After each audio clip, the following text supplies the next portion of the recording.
Ready start.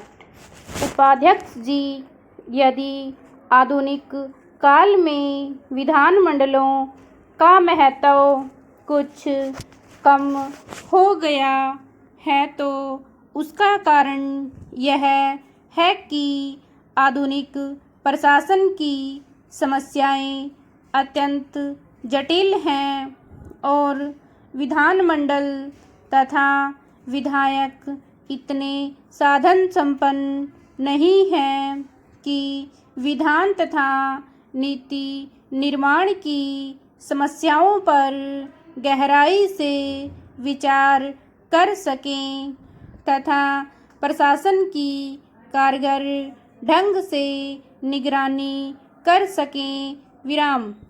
इसलिए यह मांग सर्वथा उचित है कि सचिवालयों की सेवाओं को उपलब्ध कराने की व्यवस्था अनिवार्य रूप से सरकार की ओर से होनी चाहिए।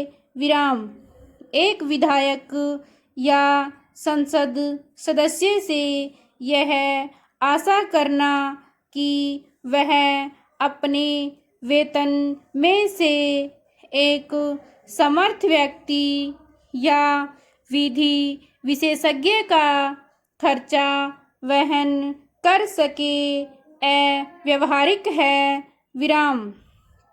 विधान सभाओं और संसद के सचिवालय पर सामूहिक रूप से प्रत्येक सदस्य का अधिकार होना चाहिए, चाहे वह शासक वर्ग का हो या विरोधी दल का। इस सिलसिले में आयोजित गोष्ठी में एक सदस्य ने यह भी सुझाव दिया है कि सदस्य केवल विधेयकों की भूमिका दे और इस ढांचे को भरने का पूरा उत्तरदायित्व सचिवालय ले।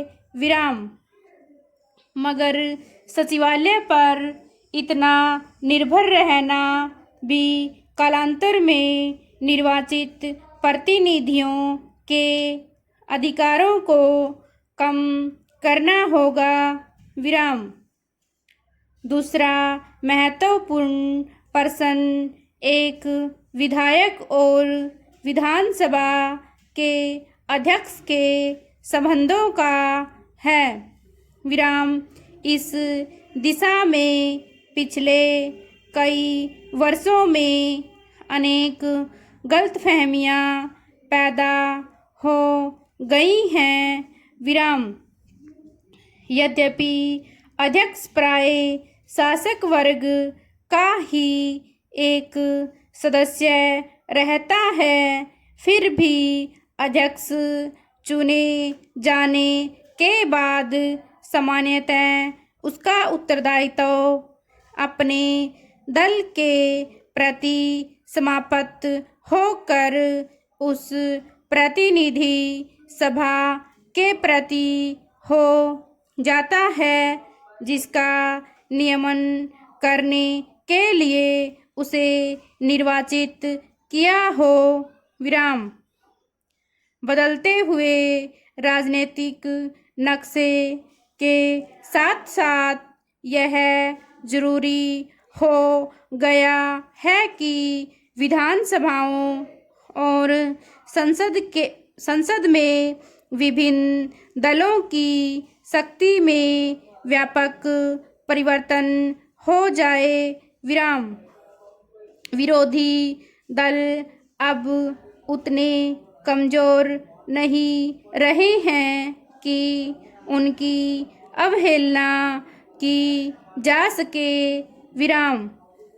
मगर साथ ही उनकी संख्या इतनी ज़्यादा है और विचारधाराएं इतनी भिन्न हैं कि उनके लिए संसद और अनेक विधानसभाओं के बीच कोई प्रभावशाली और रचनात्मक कदम उठाने की हिम्मत नहीं है। विराम। स्टॉप।